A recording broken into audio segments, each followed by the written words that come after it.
La conquista de Chile parte como una aventura privada. Y os tomaré vuestros bienes, y os haré todos los males y daños que pudiere. Pedro de Valdivia y los demás conquistadores la ven como una oportunidad para conseguir fama y trascender en la historia. Aventurarse fuera de Santiago es una imprudencia, Pedro, una muerte segura. Sin fe, no somos mejores que los bárbaros.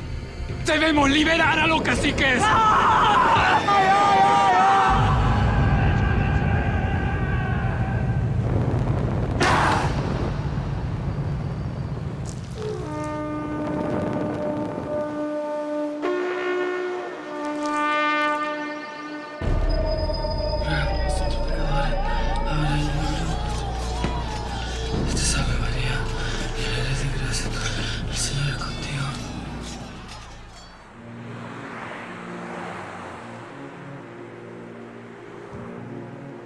La verdad es que gran parte de la población indígena, desde Copiapó hasta el sur del Biobío, se oponen a esta empresa conquistadora. ¿Es idea mía o aquí a los españoles no les está saliendo nada de fácil la cosa? Parece que somos los más porfiados de América. Les resulta fácil cuando hay una gran cultura dominante, un imperio, como los aztecas o los incas. Ah, claro, ahí solo hay que descabezar el imperio, tomar las riendas del poder, meter susto y someter.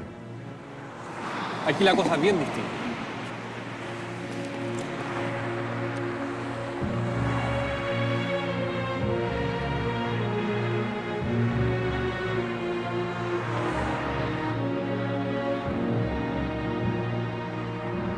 Para el español, Chile es uno de los territorios más conflictivos de la región.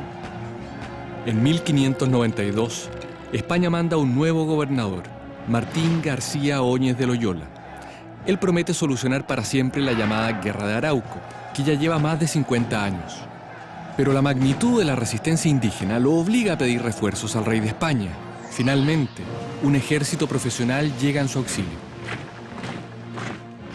García Óñez de Loyola comete un error mortal: acampar en Curalaba, territorio mapuche. El campamento es atacado y el gobernador español muere a manos de los indígenas.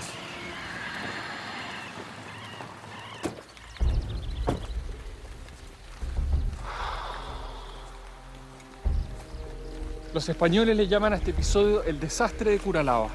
Para los mapuches debe ser la victoria de Curalaba, ¿no? Sí, una victoria importantísima. Piensa que el gobernador García Óñez de Loyola llegó aquí confiadísimo en que iba a solucionar el conflicto. Y este sería el segundo gobernador que pierden a manos indígenas. Sí, mal le fue.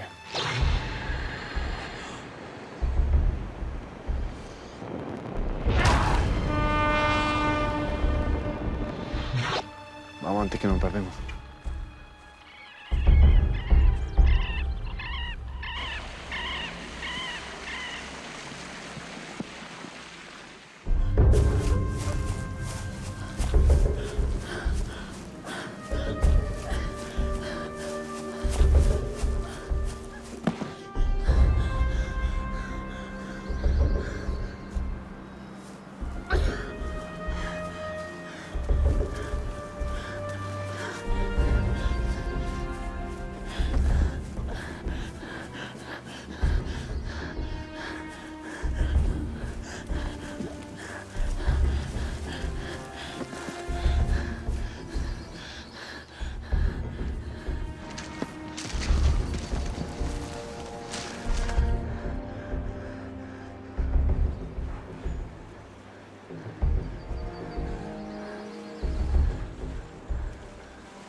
A la muerte de sus autoridades y la destrucción de sus ciudades y sus lavaderos de oro, se suma un tercer asunto que enfurece a los españoles.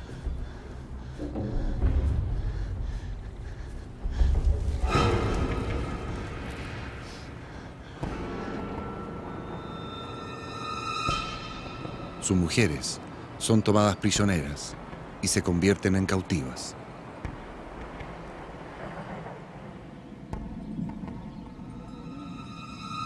Solo en la caída de la ciudad de Valdivia, los indígenas capturan a cerca de 400 mujeres y niños españoles. Las españolas cautivas son trofeos de guerra y se convierten en las chinurras. Muchas veces tienen un lugar privilegiado entre las esposas de los caciques.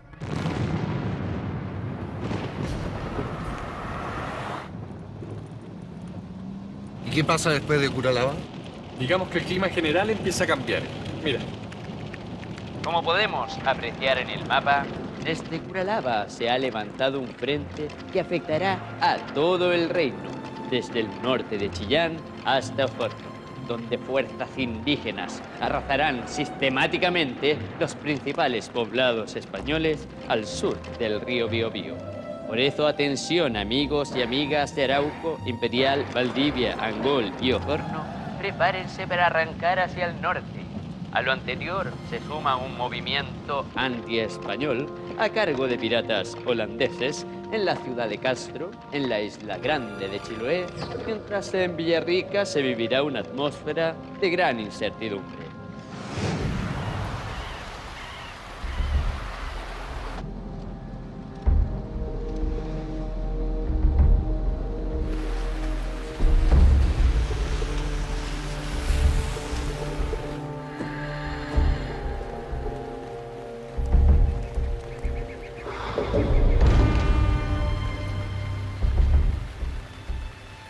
Mapuche y españoles unidos, no entiendo, Monón. Más bien españoles sitiados por guerreros mapuche durante 3 años. 3 años. Es lo que toma en caer la ciudad. A partir de entonces, esta zona queda bajo dominio mapuche por casi 300 años. Recién hacia fines del siglo XIX se produce su incorporación a territorio chileno. 3 años sitiados. Y cuando se rinden, ¿cuánta gente sobrevive? De los cientos de habitantes del lugar, solo sobreviven 11 hombres y 10 mujeres. 3 años. ¿Y qué comen durante todo ese tiempo? Ratones. Y perros, gatos, libros, sillas e incluso carne humana.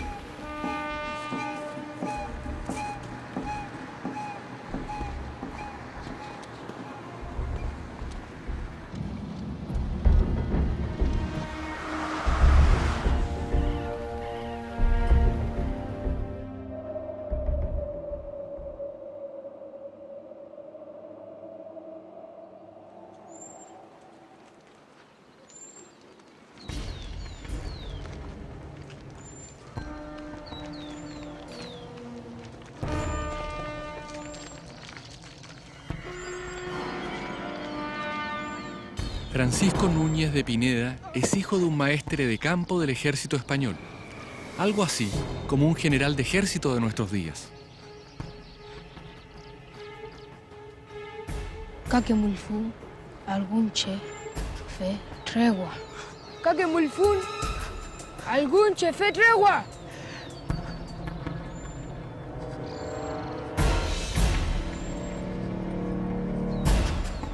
Núñez de Pineda.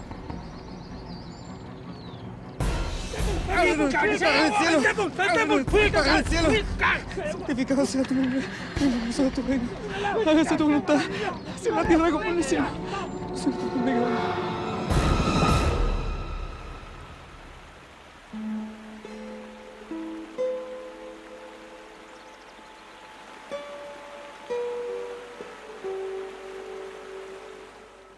Inchinta, soy Tacuifim Malepaín, Reitachi Mapumeu. Por suerte para él, su padre actuó como un militar justo cuando tuvo apresado a este hombre, Lientur. Gracias a su intervención, Núñez de Pineda salva con vida. Soy Nentu Elain Tain Pali Cantún Feula. ¿Qué es lo que dice? Que desde siempre hemos peleado por nuestra tierra.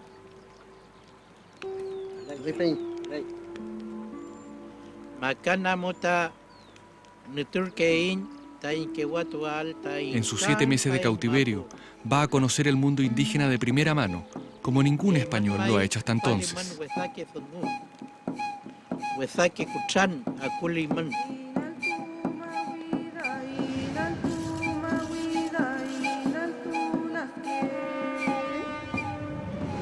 El Winca no entiende que para nosotros lo más valioso es vivir y caminar en la tierra que nos alimenta. en la tierra que están enterrados nuestros antepasados, en la tierra que nos quiere quitar el español.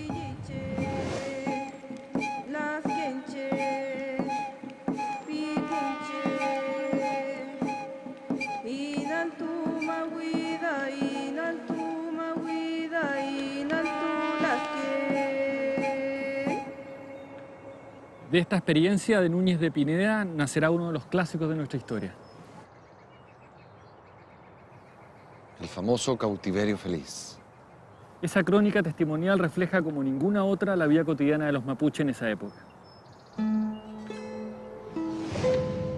En el tiempo que he estado al servicio de Su Majestad en esta guerra de Chile, he observado que algunos alzamientos que ha habido en las fronteras se han originado todos por malos ministros y gobernadores codiciosos.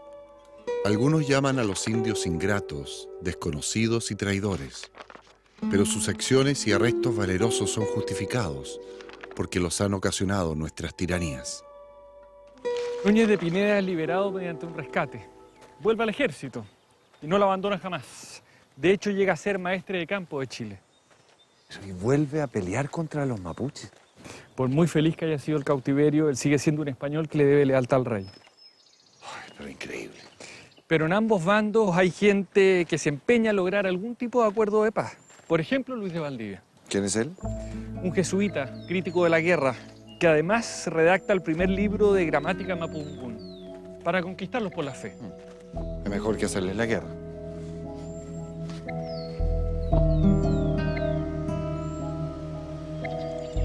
En el sur de Chile la guerra a gran escala continúa. El jesuita Luis de Valdivia es uno de los que lucha fuertemente, no solo en contra de la guerra, sino de algo aún peor, la esclavitud de los indígenas. Su venta permitiría a los españoles recuperar en parte las pérdidas sufridas durante el conflicto. Por lo general se les captura al sur del Biobío para ser embarcados en Concepción y de ahí llevados por barco a la zona central, o en el caso de los hombres, exportados directamente al Perú, a Bolivia e incluso a la misma España. Por 300 pesos castellanos se puede comprar a una mujer, por 200 a un muchacho y por 100 los niños. Bastante más barato que los 500 castellanos que cuesta un esclavo negro, aproximadamente 7 millones en plata de hoy.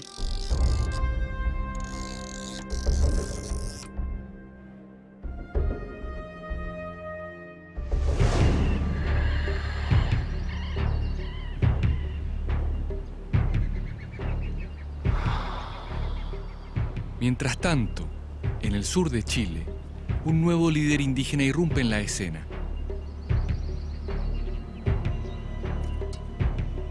El mestizo Alejo.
Alejo es hijo del cacique Curavilú y la española Isabel Vivar, la que raptaron.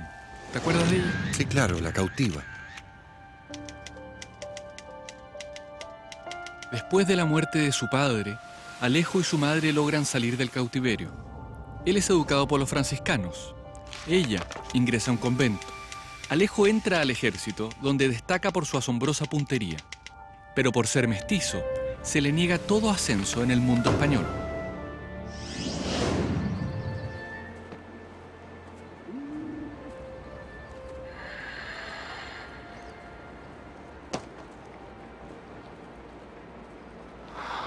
Alejo abandona el ejército español y se une a la lucha indígena.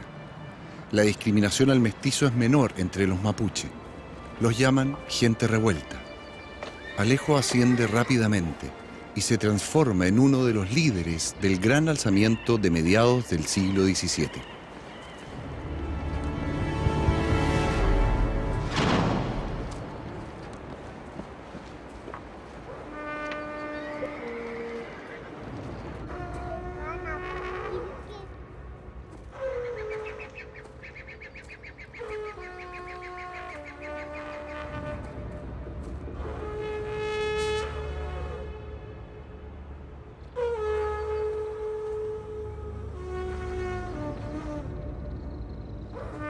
Pero algunos de sus botines de guerra no solo enfurecen a los españoles.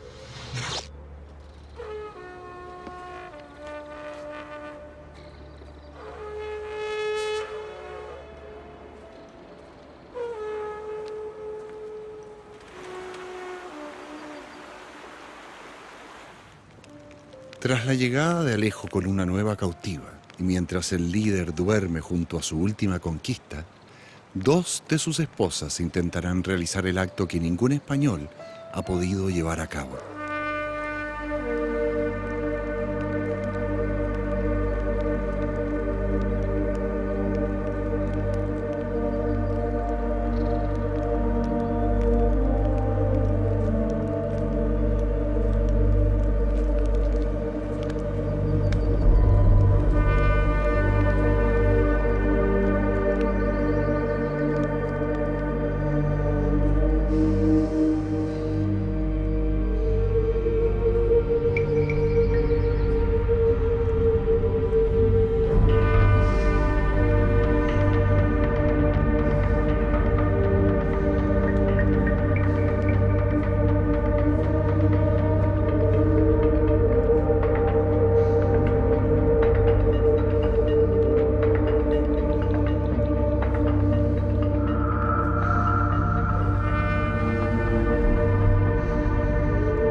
Lo que un ejército no es capaz, lo logran dos mujeres celosas.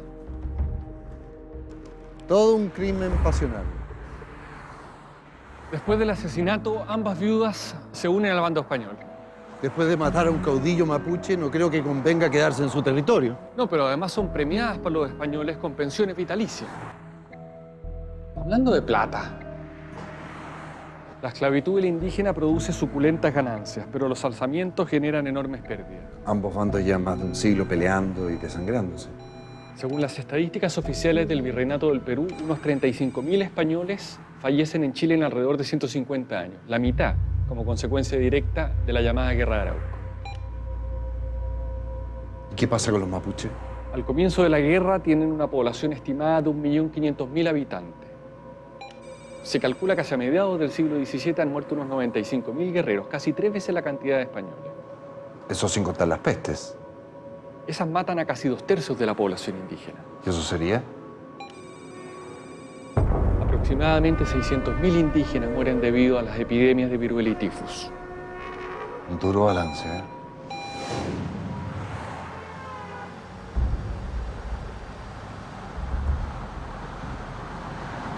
Para terminar con las matanzas se decide iniciar el diálogo. ¿Y ahora a dónde vamos? A un parlamento. A un parlamento. Algo me dice que no es Valparaíso.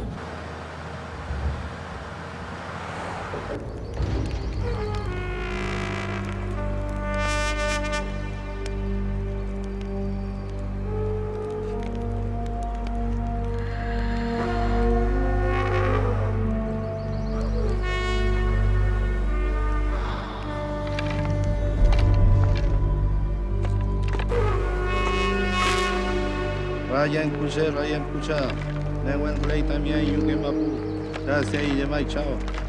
Pinche y peñí. Pinche y también la mien. Gracias y yemay chao. Bueno chao, bueno Los parlamentos son encuentros de diálogo y negociación entre españoles e indígenas. Se convocan en periodos de crisis para fijar las reglas que permitan la convivencia pacífica. En ellos hay intercambio comercial y cultural entre ambas sociedades. Al parecer el trabajo que hizo el jesuita Luis de Valdivia tuvo muy buenos resultados. Luis de Valdivia es clave en el cambio de estrategia, pero la verdad es que los parlamentos o collan, como les dicen los mapuches, existen en su cultura desde hace varios siglos. Han sido bien comunes entre los distintos pueblos indígenas del territorio. Si bien no es un resultado definitivo, es un muy buen comienzo, ¿no? Sí, desde luego. Después de 2 importantes parlamentos, España reconoce a los mapuches como una nación. La única que no ha sido sometida al imperio donde nunca se pone el sol.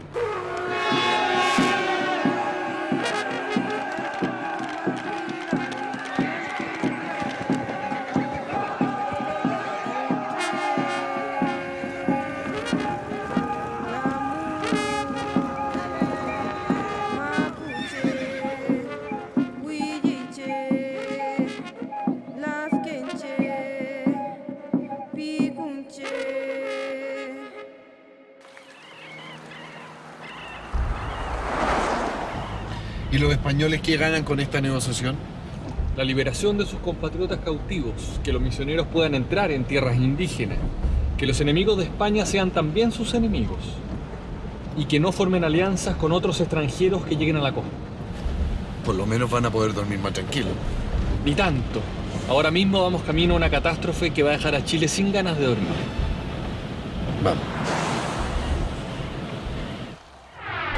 A mediados del siglo XVII, Santiago se mantiene como la capital del Reino de Chile. Hacia 1626 tiene poco más de 500 casas y unos 11.000 habitantes. El Santiago de entonces es tan grande como el barrio de Avenida Mata entre 10 de Julio, Portugal, Santa Rosa y Alameda. En ese entonces, el río Mapocho tiene un brazo que sale al oriente del Cerro Santa Lucía y corre junto al antiguo Camino de la Cañada, la actual Alameda. La gente más pobre, mayoritariamente, vive al otro lado del río, en el barrio que llaman La Chimba. ¿Y los ricos? ¿Quieres conocer a uno? Vivían bien los millonarios. Unos pocos señores concentran buena parte del poder. Me suena familiar. ¿Y qué pasa con las señoras y las señoritas? Si lo preguntas por su participación en las esferas del poder, te aclaro al tiro que es nula. Solo unas pocas mujeres, generalmente viudas, de buena situación, logran algún grado de autonomía. Como la que vamos a conocer ahora. Mira, la famosa Quintrala. La misma, Catalina de los Ríos y Lisperger. Tuvo que pagar un alto precio por su poder, la persecución y la mala reputación que la acompaña hasta hoy día. Si está confesando sus pecados, tenemos para rato. ¿Sabías que es mestiza? ¿Mestiza? La sociedad colonial se divide según la cantidad de riquezas y el origen social. Arriba están los representantes del rey, o sea, el gobernador, los miembros de la Real Audiencia y del Cabildo, vecinos y encomenderos españoles. Aunque ser propietario define tu posición social, en América se suma la mezcla de etnias de la cual provienes. Un mestizo, hijo de español encomendero y de madre indígena, puede ser considerado español, especialmente si ella es hija de caciques, o sea, de la nobleza indígena.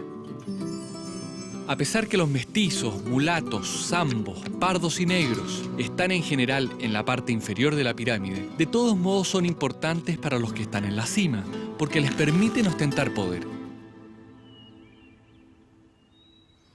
Una mestiza con poder, con dinero y más encima bruja. Se la acusa de hechicería por su conocimiento de ritos afroamericanos e indígenas. Por estos años, una acusación como esa es la mejor manera de anularte. Le insisto, doña Catalina, varios de sus trabajadores se han quejado de que los maltratan. ¿Quiénes? Feligreses de la iglesia. ¿Estamos hablando de la misma iglesia cuya remodelación he asumido personalmente? Y por lo cual le estamos muy agradecidos. Si estuviera muy agradecido, padre, no sería parte de tales calumnias. Estamos en época de cosecha.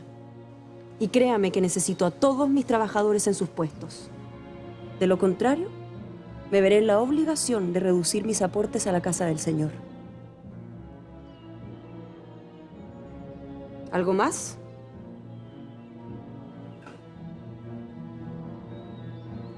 Ya conoce la salida.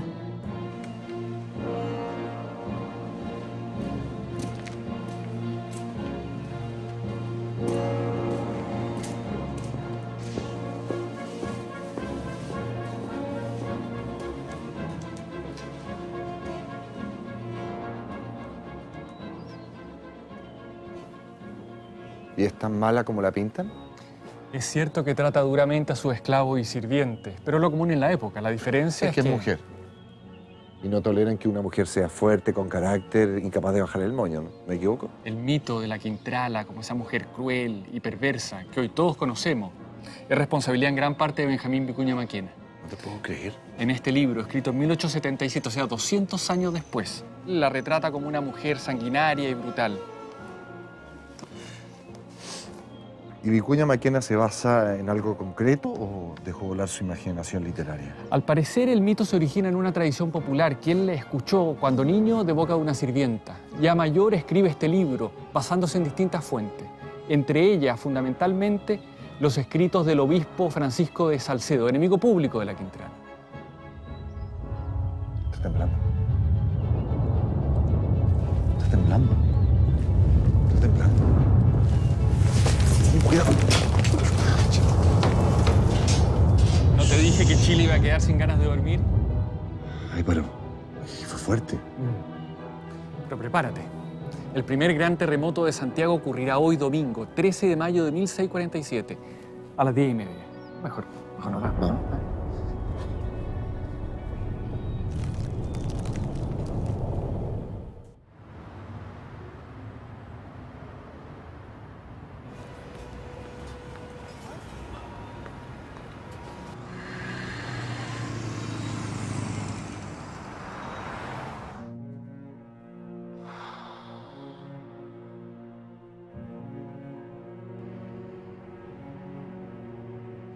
Santiago duerme cuando la mayoría de sus casas se desploman.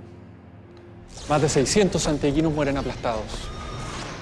Me imagino que en esos tiempos nadie entiende las causas geológicas de los terremotos. Por lo tanto, la única explicación posible es... Castigo divino. Castigo divino. Entre los sobrevivientes las prioridades cambian, los enemigos se reconcilian y en pocos días se celebran 200 matrimonios. ¿Pero cómo? ¿La tierra se mueve y la gente pierde la razón?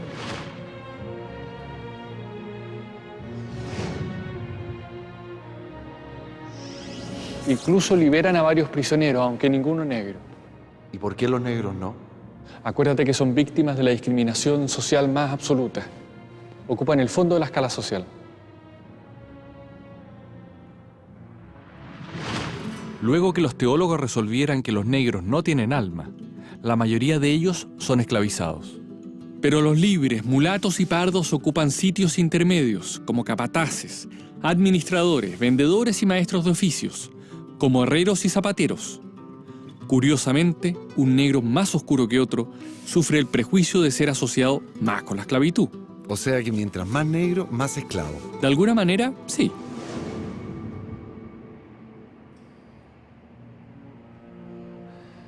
¿Qué pasó con ellos entonces? ¿Se van? Se mezclan. No sería nada raro que ambos tuviéramos sangre negra. Pero mira.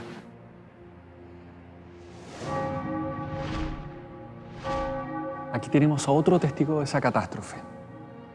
Un testigo más bien protagónico, porque esa noche, cuando los feligreses los sacan de la iglesia semidestruida, se inicia la costumbre de la procesión del Cristo de Mayo. ¿Por qué tiene la corona en el cuello? Se le cae en el terremoto. Pero ¿Por qué no se la han vuelto a poner? Existe una leyenda que señala que si la corona es devuelta a su lugar, volverá a temblar con la misma intensidad. Por las dudas, dejémosla como está. Vamos. ¿Dónde se llevan el Cristo después del terremoto? A la casa La Quintrana. Catalina de los Ríos, querrás decir.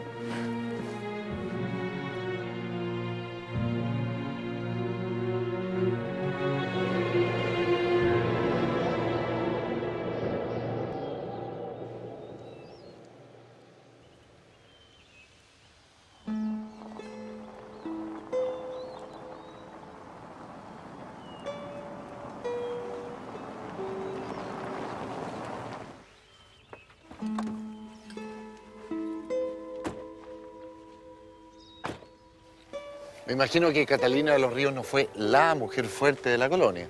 No, existían otras maneras a través de las cuales una mujer podía ejercer poder o autoridad. ¿Así como cuáles?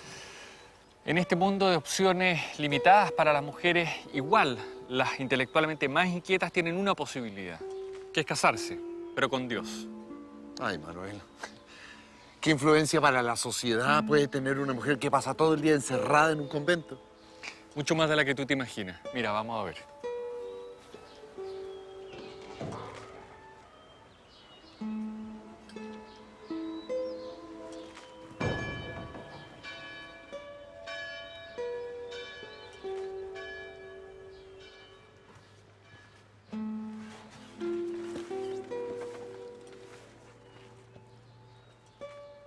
Casar una hija en esta época sale carísimo, porque hay que disponer de una dote o un patrimonio para entregárselo al novio. Me pregunto cuánto habrá sido la dote de la Quintrala. De las más caras de nuestra historia, más de 45.000 pesos de la época, o sea, unos 630 millones de hoy.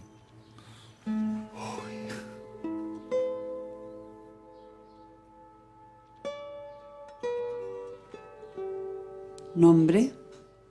Úrsula Suárez, madre. Es una de las primeras escritoras de nuestro país. ¿Pero qué edad tiene? 12. Pero lo común es que las niñas entren al convento a partir de los 16. ¿Y tienen que pagar para entrar? Bueno, se supone que se casan con Dios, o sea, sí tienen que pagar una dote. Pero me imagino que debe ser más barato que casarse con el hijo del vecino. La dote anda alrededor de los 2.000 pesos, o sea, unos 28 millones de hoy. Uf.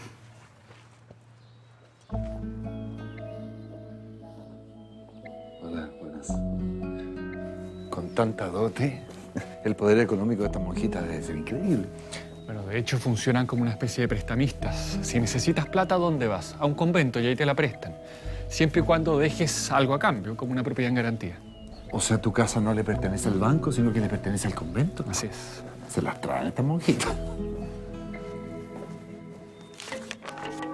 Las órdenes religiosas femeninas tenían mucha influencia en todas las áreas de la vida urbana, especialmente en las de Santiago. Algunas órdenes tenían nombres tales como Clarisas de la Cañada, Agustinas de la Limpia Concepción, Clarisas de la Victoria, Carmen Alto de San José, Carmen Bajo de la Cañada y Dominica de Santa Rosa. Era común que las religiosas recibieran gratis herencias o donaciones. Otras calles como Agustinas, Monjitas, Rosas o Teatinos deben su nombre a órdenes religiosas.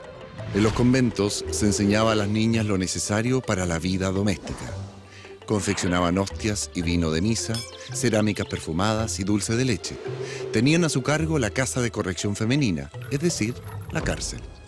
Las monjas no vivían aisladas de la sociedad, ya que constantemente requerían de los servicios de artesanos, carpinteros y albañiles.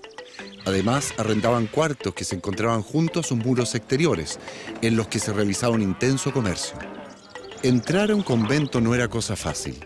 Innumerables jovencitas debieron esperar 10, 15 y hasta 20 años para lograr su objetivo. Existieron casos de extremo fervor, en que un solo vecino encerró dentro de un convento a sus 8 hijas. Con el tiempo, la vida en los conventos fue sinónimo de recogimiento.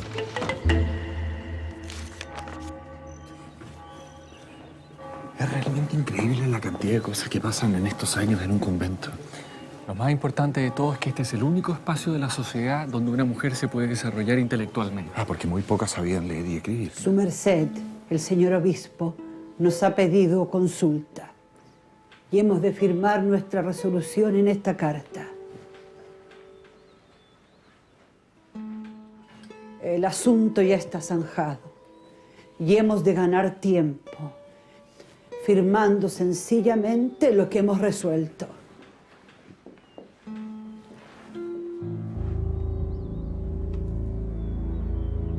¿Úrsula? ¿A qué espera usted que no firma? ¿Acaso desconfía? Primero de leerla, que no voy a firmar a ciegas. ¿Quién puede ser tan atrevida?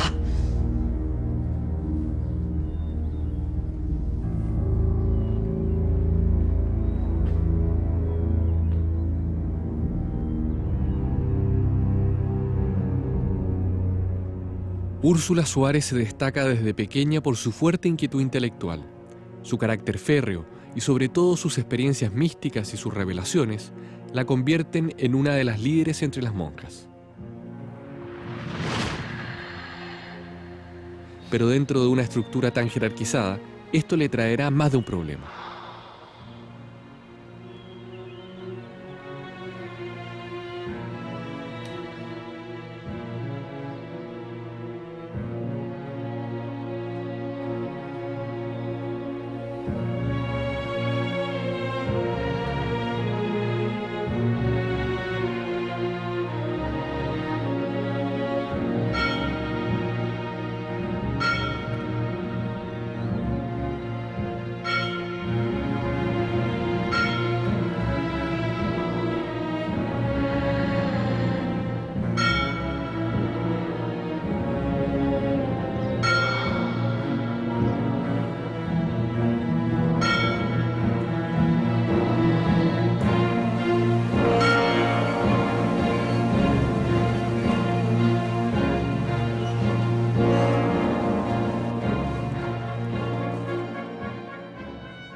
Al contrario de lo que muchos piensan, su amor a Dios y a su congregación se mantuvo intacto.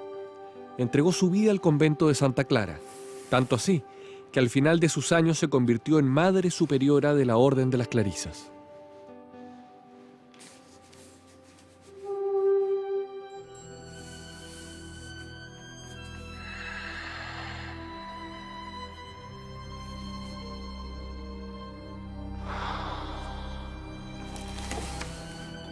Como vería vuestra paternidad en mis primeros cuadernos, que todos mis pecados fueron engañar a los hombres, por vengar a las mujeres por las que ellos han burlado.